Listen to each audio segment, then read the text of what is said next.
Thanks for joining us in the trenches with Dave Lapham, brought to you by First Star Logistics. And man, you made a great decision to join us because we're going to be talking to Bengals special teams coach Darrin Simmons. 22nd year with the Cincinnati Bengals. He's not only the special teams coordinator, he is the assistant head coach.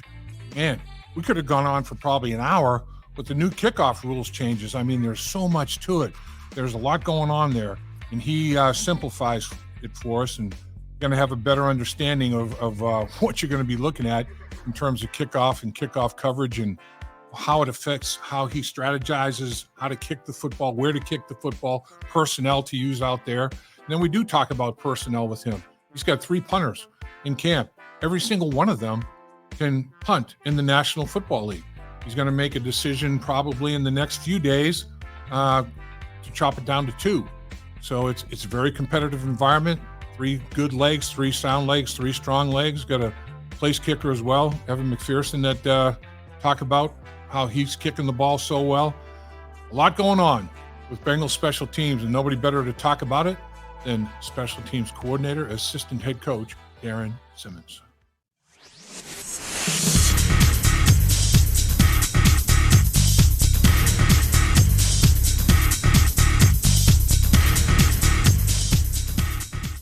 Great call you made today to join us in the trenches with Dave Lapham, brought to you by First Star Logistics. As always, coming to you from our outstanding studio provided by First Star Logistics in our brand new building at First Star Logistics. And we are joined today by the Cincinnati Bengals assistant head coach, special teams coordinator, Darrin Simmons, who is, in my opinion, the best in the business. And I will say that to anybody that asks. And what is it, 22 years now, Coach? Oh, I think that's right, something like that. I quit counting. But 22 years with the Bengals, yeah. Yeah, whatever it is, it's been great. I feel very fortunate. Well, the club's very fortunate to have been blessed with you for that period of time. I'll tell you, Coach, you got a lot going on for yourself there in terms of the kicking game and special teams.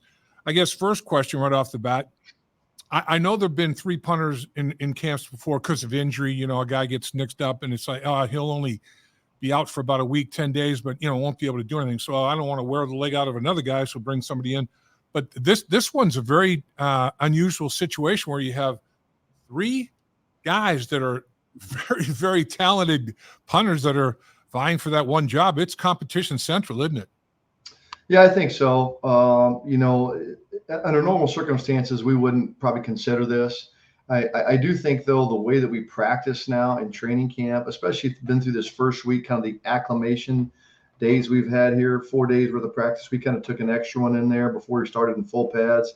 So the wear and tear and the way that we practice, the wear and tear is not huge on the team's bodies. And so we don't have those guys that start falling out that have hamstrings and ankles and knees and little tweaks. So we've had a couple extra roster spots. We haven't had a whole lot of attrition to our roster yet. So it's allowed us to add another punter and add a third punter really to the mix.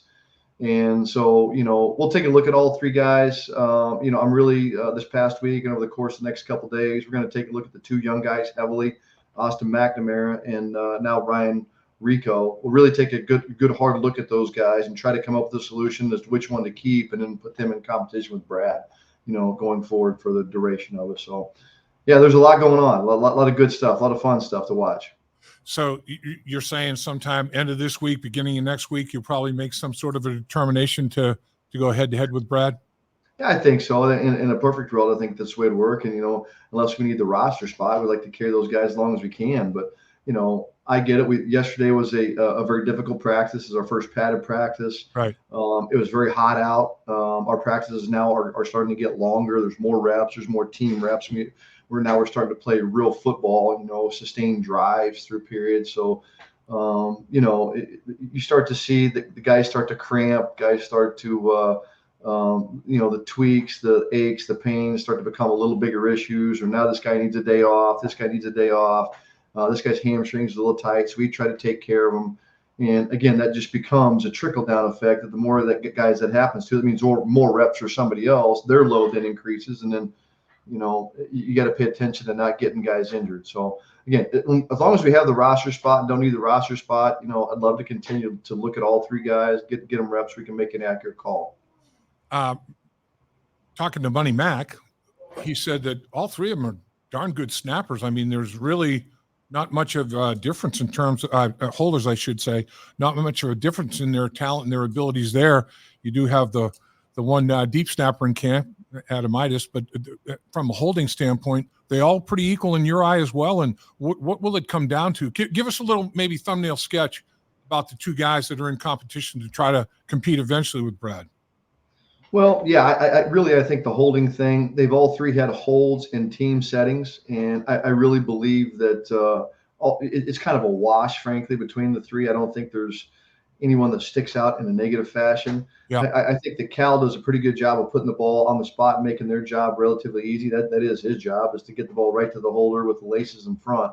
And he does a pretty damn good job of that for us. So, he makes the holder's job pretty easy. Sure.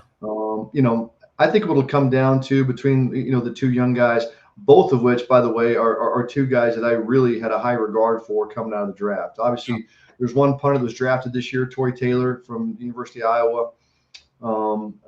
He went to Chicago Bears. I thought he was a good punter, but I thought both Austin and Ryan were, after Torrey went off the board in the draft, were the two best available punters, in my opinion.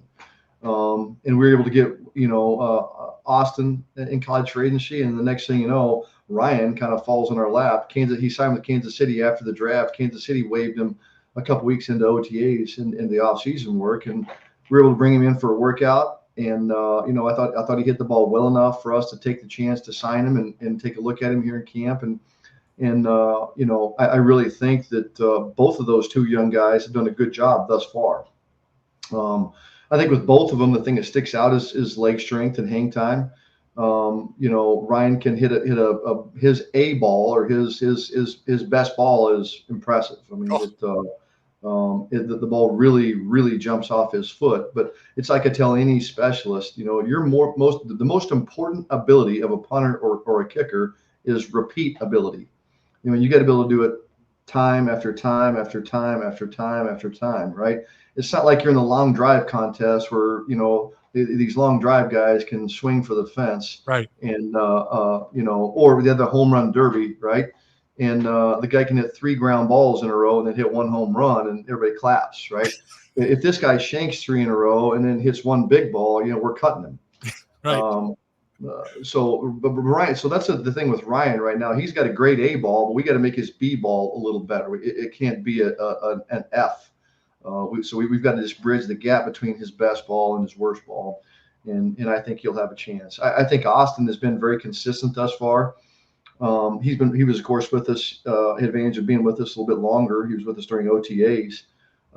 He hits a nice clean ball. He's a good. Both of them are big statuesque guys. Both of them are 6'3", 6'4". Ryan's about 235 pounds. Austin's not quite that heavy. He's a little lankier, but again, when you're looking for a punter, that's what you want. You want somebody that has long legs, long levers that can generate foot speed.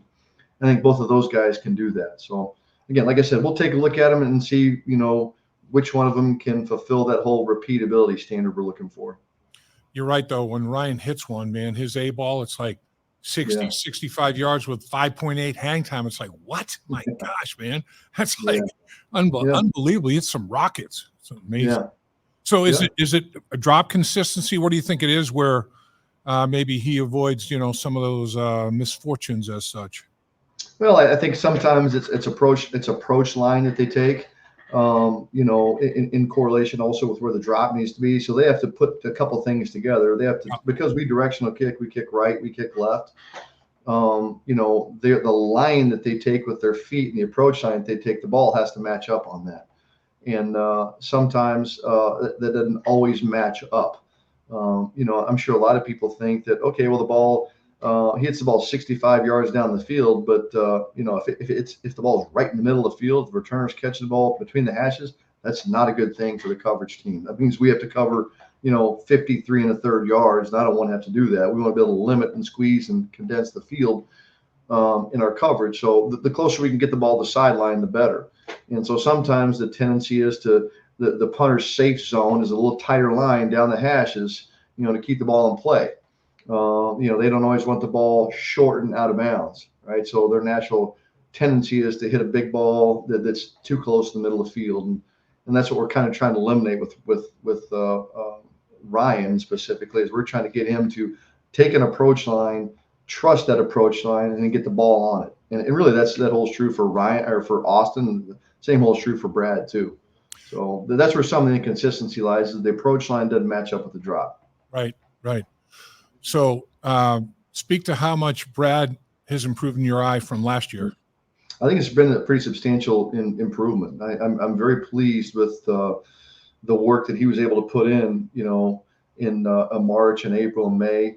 I always think it's really difficult for a rookie punter to come into the league because so much is asked of them, from the different types and styles of punt, because the college rules, what somebody did in college, it's so much different than what we do in the NFL. And it's because of the rules. Yeah. The rules in college football, everybody can release on the snap. The gunners, the tackles, the guards, the shield players, they can all release and everybody can cover down the field when the ball's snapped. We can't do that. Only the gunners for us can release on the snap. Everybody else has got to wait till the ball is punted, right? So we ask our guys to be better directionally. They got to get the ball up in the air and outside. So it's got to be a combination of both.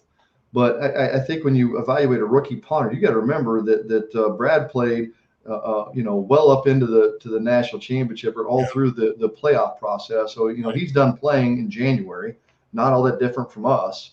Then he goes right into combine and draft preparation, right? Then after the draft, he's right into OTAs. Yep. Then he gets about a month off from being with us. That doesn't mean he has a month off from punting. He still punts. And he punts more through the month of June, July. Even though he may not be in here in Cincinnati, sure, and it's not under our supervision, he's still punting a lot.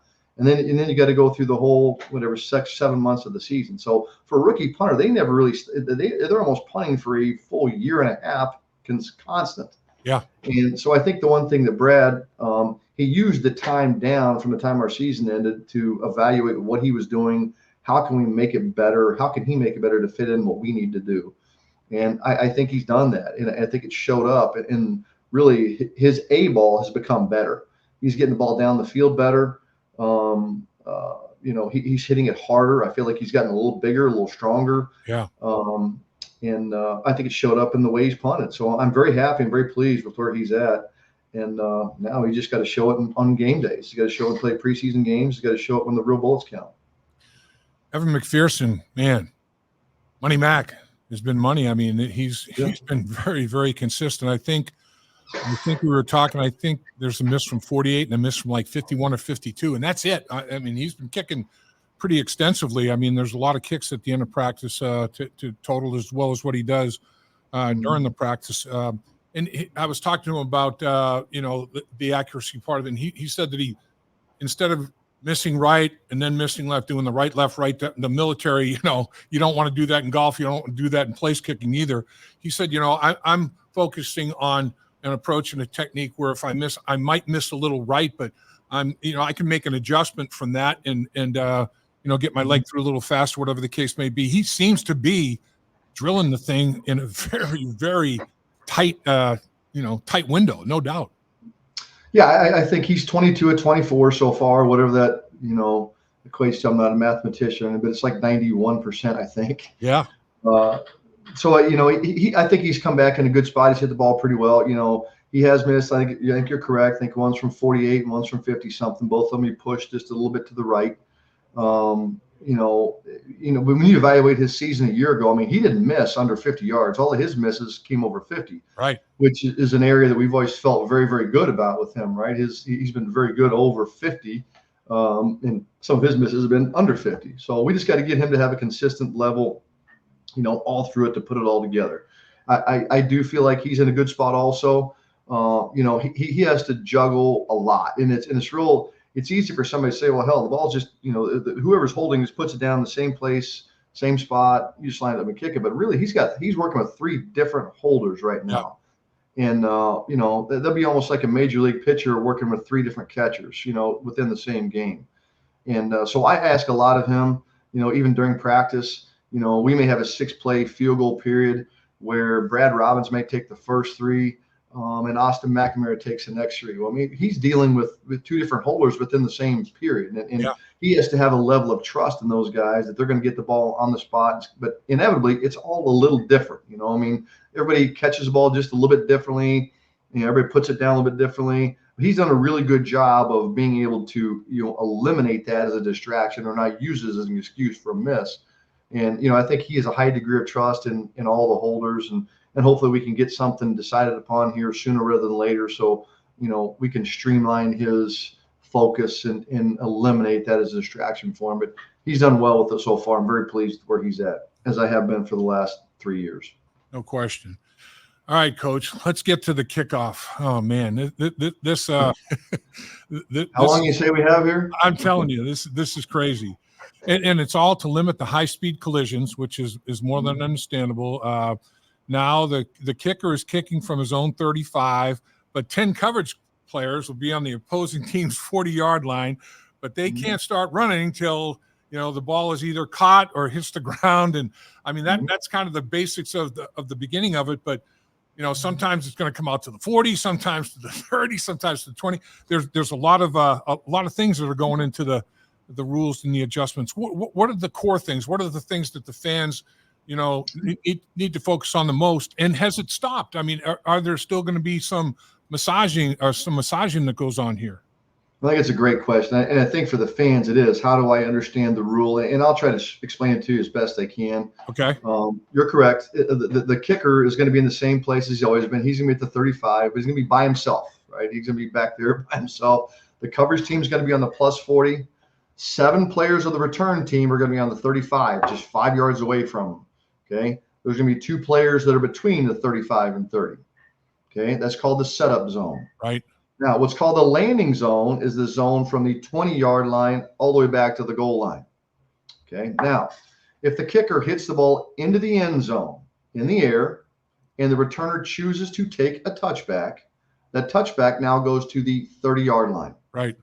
Okay. If the ball hits the ground in the landing zone, like is squibbed, it's got to land beyond the 20. Yep. Okay. So if it touches the ground in the landing zone and then goes into the end zone, it now has to be downed by the returners. And if it's downed in the end zone by the returners, because it hit in the landing zone first, it touches the ground in the field of play. Now that touchback goes to the 20. Okay, so you ask, why is there a difference? Well, because we are trying to promote returns. Right. We want the ball to be returned. We don't want the returner to bail out and say, all right, let's just let it go in the end zone. Let's take a touchback.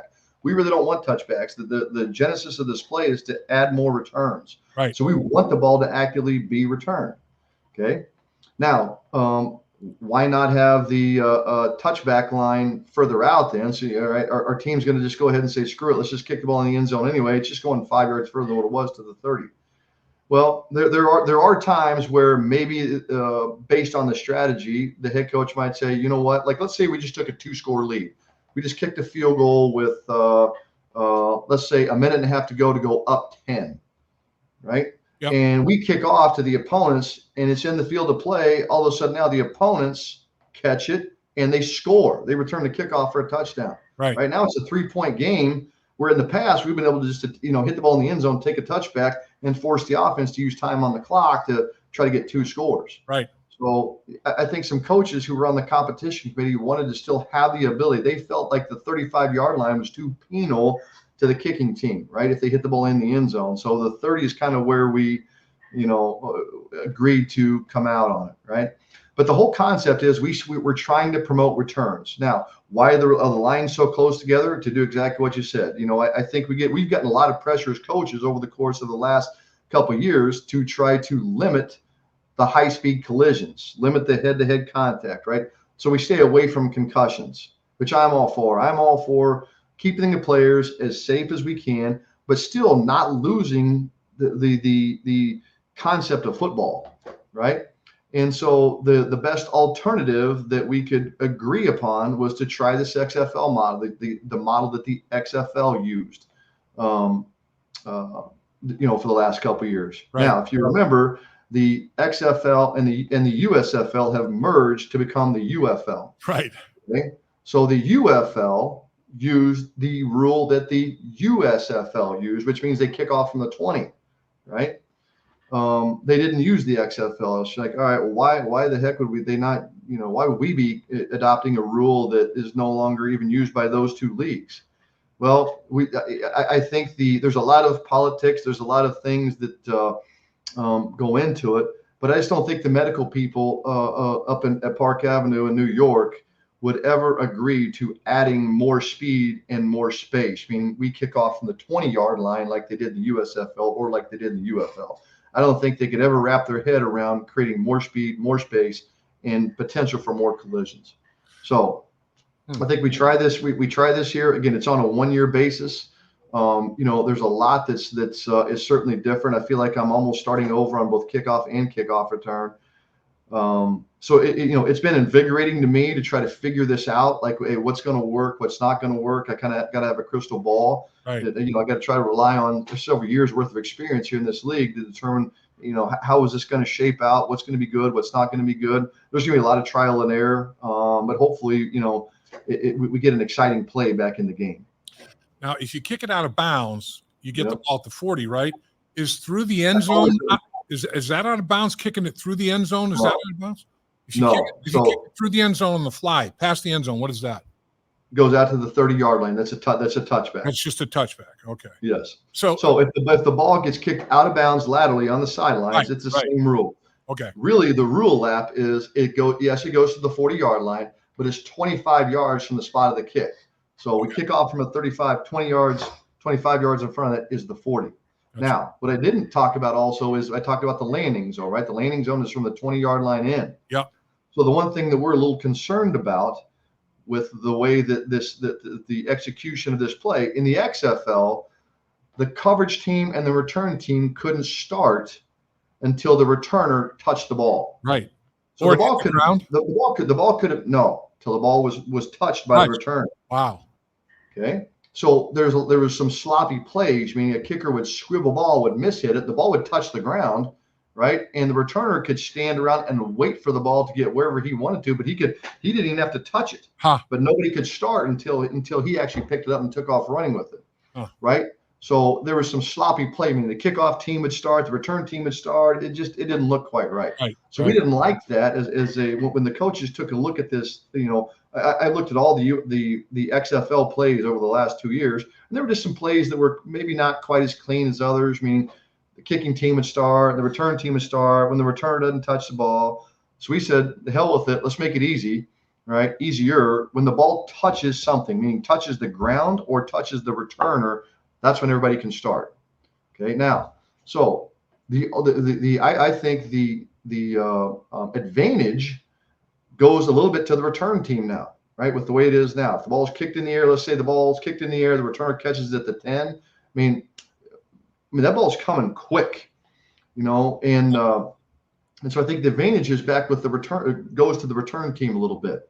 Now, the way the kicking team, the way the coaches I think are going to come up, and it's going to give the kicking team, try to give them back an advantage, is to hit a squib kick and to get the ball on the ground, because once the ball touches the ground, right, now the coverage team can start. Right. In the past, in the XFL, they couldn't start till the returner touched it.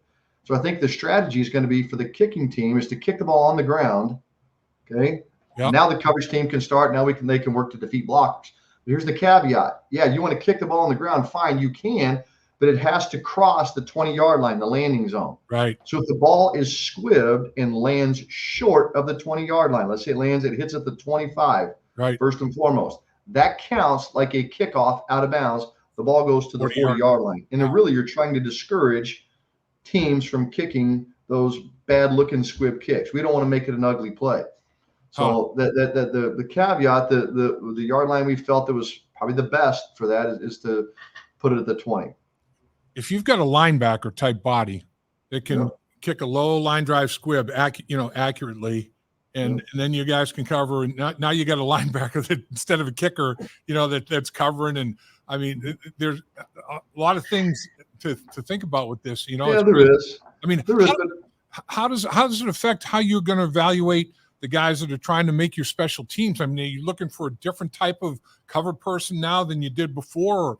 Or how does it affect that from a player evaluation standpoint?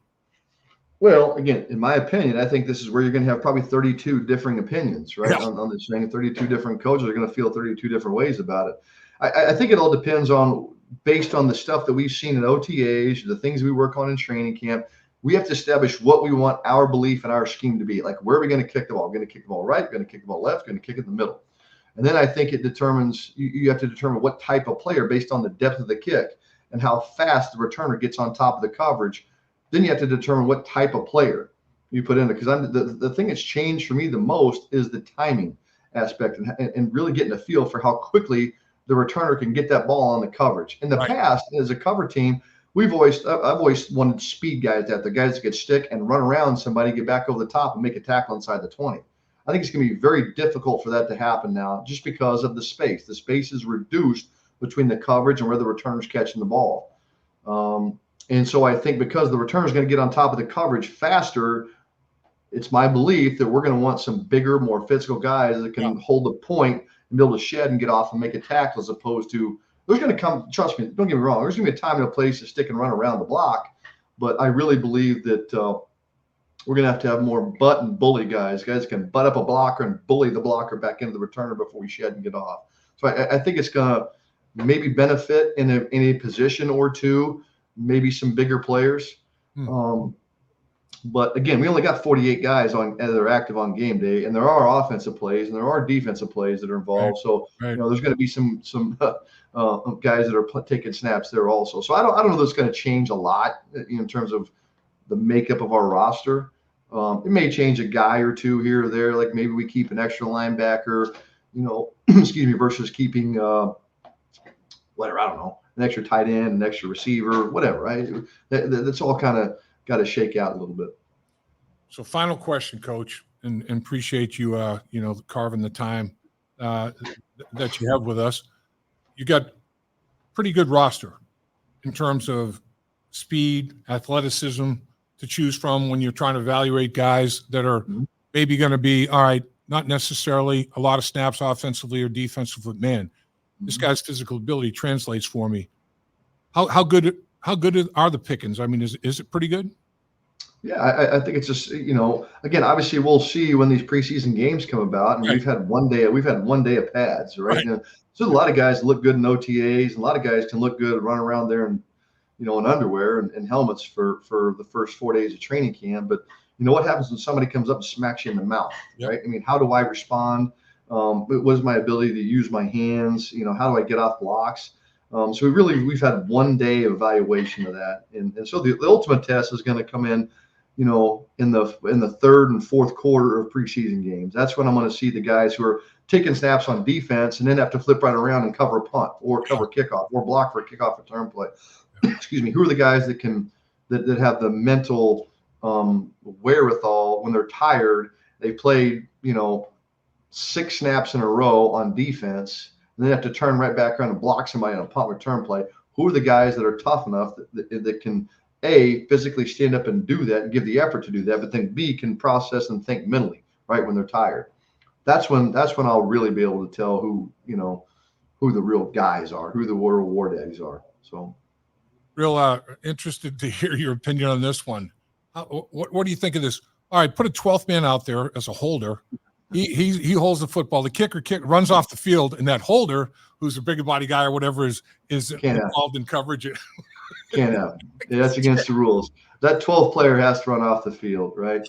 And what you see something that's funny, frankly, is you watch the the XFL, the XFL when they did it. If the ball fell off the tee, one of the officials back there held the ball, which was obviously pretty funny to watch. And the way we originally started is if the ball fell off the tee, they could bring the sticks out, what we use at practice for Evan to hold the ball up while it's on the ground. That's what they're going to use to hold the ball up. They deemed it to be a player, a risk, because there's an extra object on the field that if somebody ran over it, they could get stabbed with it. So now we're going to make it really, really cool. We're going to have 12 guys on the field for a little bit. That 12th guy's got to run off the field. He can't stay on. The kicker's got to cover. So good try. Coach, as always, certainly do appreciate your time, man. There's a lot going on. Yeah. A lot going on. People are saying, what's going to happen halfway through the year? They're going to go back the old way. in playoffs. He goes, this won't last half a season. Well, What's your feeling? Well, it's going to happen it's going to be this whole year. It's on a 1-year trial for 1 year. So it's going to be the whole year. Again, your guess is as good as mine, how it's going to shake out. We just got to do something to bring this play back. I think the whole reason we're even talking about this, because there were 13 or 12 touchbacks, whatever there was in the Super Bowl. And really we because of the rules, had wiped this play out. We've made this an irrelevant play. And I think everybody wants to bring the play back and make it a relevant play again. And we'll see how this goes. It's going to be different. I think it's going to be, hopefully we can get this thing figured out before everybody else does and use it to our advantage. Coach, appreciate your time. Appreciate what you've done for the Cincinnati Bengals and the community of Cincinnati as a whole, sir. Well, thank you. I certainly have loved my time here, and hopefully we can continue to have success on the field, man, bring excitement back into our stadium, or continue to keep excitement in our stadium. Here we go. Have a great one. Thank you. You too. Appreciate it. Appreciate you. I'm here, and every day I am grateful for my experience to have played professional football. As a player, I realized self-motivation, leadership, and appreciating your teammates are key. At First Star Logistics, you can use those same attributes to create the life you want for you and your family. Build your future by working hard like I did. You'll see results both on and off the field. Call First Star Logistics today and be part of our winning team. Opportunity knocking.